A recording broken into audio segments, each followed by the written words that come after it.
Guys, here we are, Iran thinking it can go right in and attack Israel. We're watching this incoming, ballistic missiles. This is very different than what we saw in April. John, I'm going to give you the first word here. What are you looking at from a defensive standpoint from the IDF? Because there's also, in addition to this, terror cells, creating small bubble ups, whether it be hostages in a hotel or terror attack, and also the rail station where there are confirmed fatalities on the ground. Well, if there's any damage on the ground or any Israelis are killed or any facilities are damaged, you are potentially looking at a Israeli response to this. And those responses might include degradation of Iranian surface-to-air missile sites, radar, or possibly their oil terminals in the Persian Gulf. Netanyahu has demonstrated a willingness to go the distance here, and he's making it very clear to Iran. A lot of this is being driven by Iranian domestic politics. Iran was humiliated, as you pointed out earlier in the show, with the liquidation of Hezbollah and Nasrallah. And now Iran has to retaliate or risk losing all credibility with the Houthis, Hamas, and all of its various proxy groups, as well as certain internal political issues. So I would be looking at inside Iran right now and what those political dynamics are to tell us what next steps will be going forward. Really good intel. And Fred, as we watch this, there's actually a new piece of information I'm getting in. Obviously, this is a fast-moving story, minute by minute, new intelligence.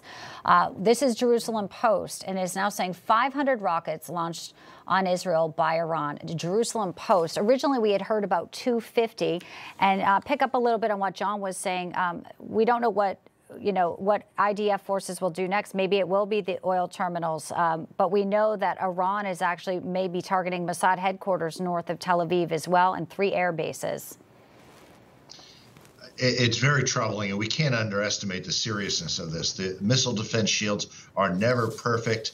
People saying the Iron Dome is not working don't know what they're talking about. These are ballistic missiles, which means the Arrow 2 and Arrow 3, which are designed to hit long-range missiles. Those are the systems being used. They're not perfect. We also know that Iran is developing more advanced missiles that are maneuverable in flight and are designed to evade missile defenses. We don't know how many of them Iran has or how accurate they are, but the lesson we should learn here is that this requires a very robust Israeli response. Obviously, Israel can't tolerate an attack like this, even if there is little damage, because the potential of serious damage is growing as Iran's missile program grows. Really good points there. And to that point, I will talk about what Daniel Hagari, Rear Admiral and spokesperson for the IDF, Fred, just said. He said that during the defense, we carried out quite a few interceptions. There are some impacts in the center and areas south of the country. At this stage, we will still carrying out an assessment of the attack, but we are unaware of casualties. There are some reports, though, that there have been casualties or at least injuries from shrapnel. John, let me ask you this. There was this all started a few hours ago when we heard the U.S. said, yes, this is imminent. At first, the IDF says, well, we're going to scan the night skies. Then it started. But the U.S. statement as of a few hours ago said that they had indications Iran was preparing to imminently launch a ballistic missile. And it said, we are actively supporting defensive preparations to defend Israel against this attack.